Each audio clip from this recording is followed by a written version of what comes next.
What up, guys? Today I'm going to be talking about something super serious, and I mean, it was been serious for me, but I also know that a lot of people nowadays are struggling with it, and when you do not take care of this problem, it will manifest into something much more bigger, and it can really destroy the way you perceive life, and it could interfere with anything outside of your home, such as work, relationships, going out with friends.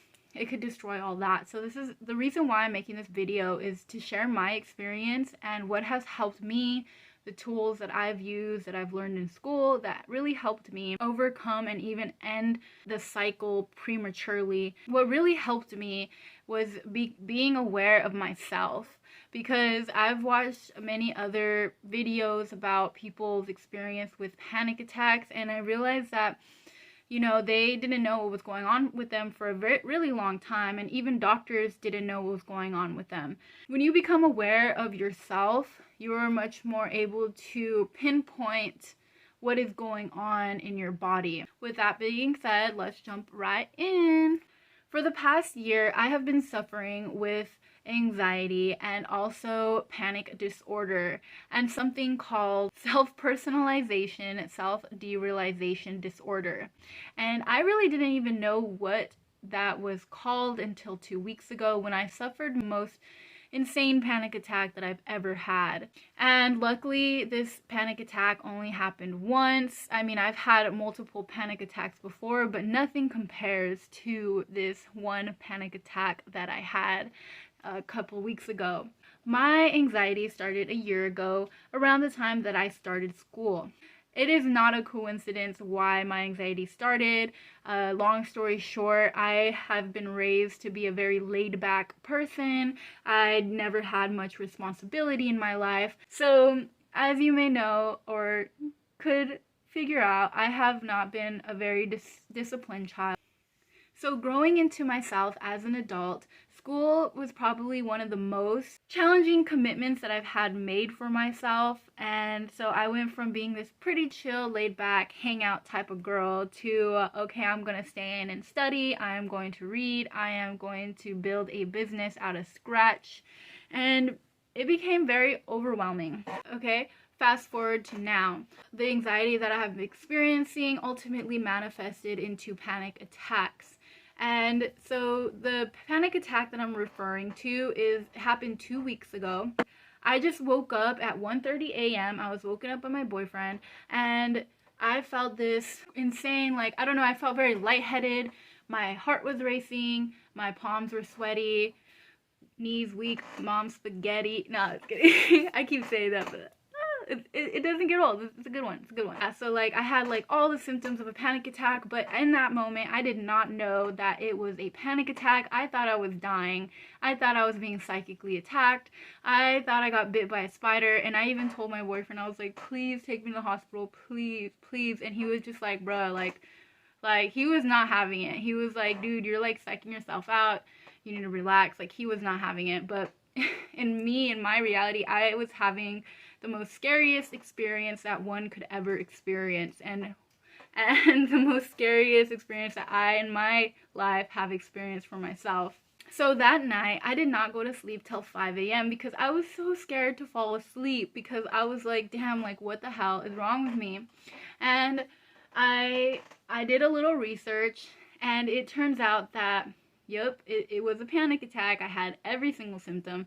And so that made me feel a little bit better, because I knew that, okay, I wasn't dying. I didn't get bit by a spider, and I wasn't going to die if I was to experience that again. And trust me, doing research that night really helped me, because I ended up having multiple panic attacks in the duration of 4 days every time I would wake up. And the strength of them didn't change, just my response to them. And what I did was, the second time I had one, I was kind of like, okay, this is a panic attack, you're not gonna die. My heart was racing, and I felt very detached from reality. I did some exercises that I learned online about when you're in a panic attack, what would help you, such as grounding, like touching things and really observing things. And you've probably heard of that before, like where you touch something, you're like, okay, like this is real, I'm real, this is this texture, whatever. Like you just really ground yourself, feel your feet and stuff. And then I also did breathing exercises while having the panic attack, and while those really helped me and slow my heart rate, the most helpful tool that I learned in school that I was like, okay, this is a perfect scenario to use this tool, is called EFT.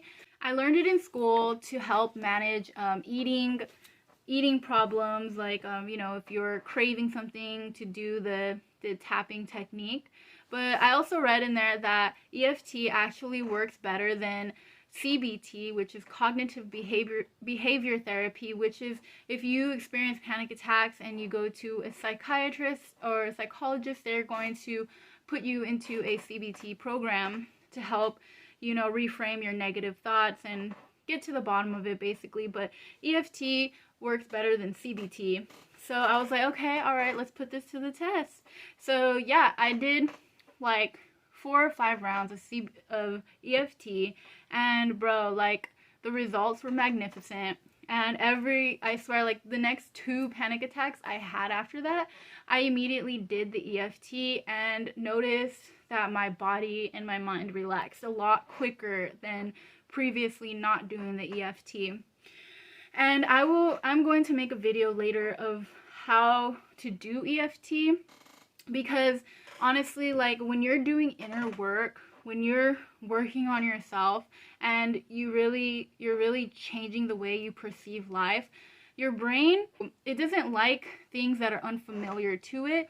So when you're perceiving the world differently, even though it's a good thing, it can cause anxiety. It can't predict what's gonna happen, so it sees that as a threat. So even when you're transforming your life, it can be seen as a threat to your brain because it is unfamiliar territory. So that is something I want to teach my clients, because I really feel like that is something that will come in handy, because panic attacks they're hard to deal with. So I also adopted a nighttime ritual in order to sleep well and to wake up well, and that has really helped me as well. It has helped me so much that I haven't experienced a lot of panic attacks lately or anxiety ever since those 4 instances. What it is before bed, I will make myself a tea, lavender and chamomile. These 2 herbs are really helpful in helping promote sleep. It makes your body feel very relaxed. And I also did 2 breathing techniques that are 10 minutes each, such as alternate nostril breathing. So I did that one for 10 minutes, and then I also did 4-7-8 breathing, which is you breathe in for 4, hold for 7, and exhale for 8. The next thing I did was journal all of my thoughts. I called it a brain dump, because I noticed that before I had these panic attacks, while waking up, I noticed that for a week straight, I was kind of waking up with racing thoughts in the morning, and I couldn't go back to sleep. So I was like, okay, so I feel like that's correlated with the panic attacks, because overthinking thoughts and stuff could become overwhelming. So I journaled everything down that I feel like was in my head right before bed.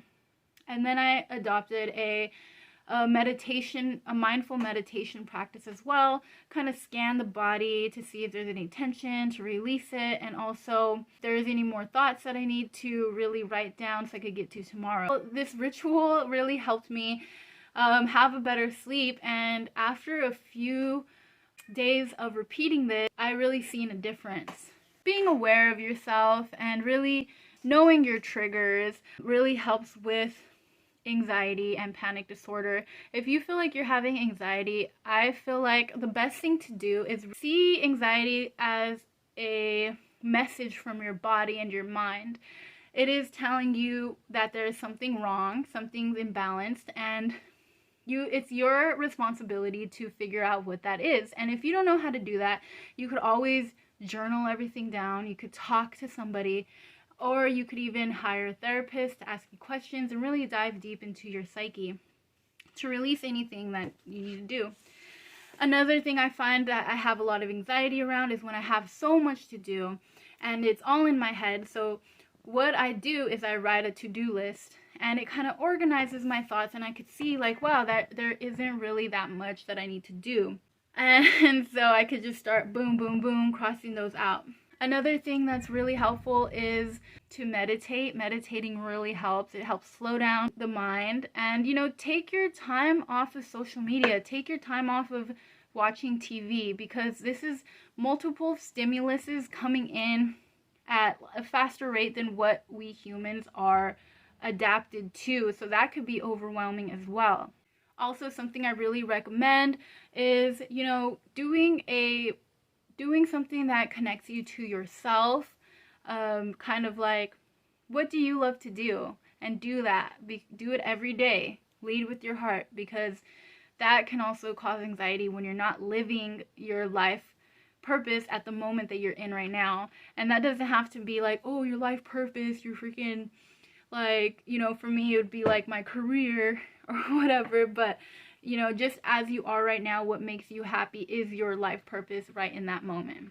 Really practice being in the present moment. This is the only moment that truly matters. The future doesn't exist and the past no longer exists. And when you're living in not in alignment with the present, it could really cause anxiety, because you know, you're thinking about the future, and the human brain is inclined to thinking of the worst possible outcome in order to protect you. So practicing mindfulness really helps you ground into the present moment and will help with anxiety. So I hope this video, you got something out of it, and yeah, appreciate you watching, and see you later.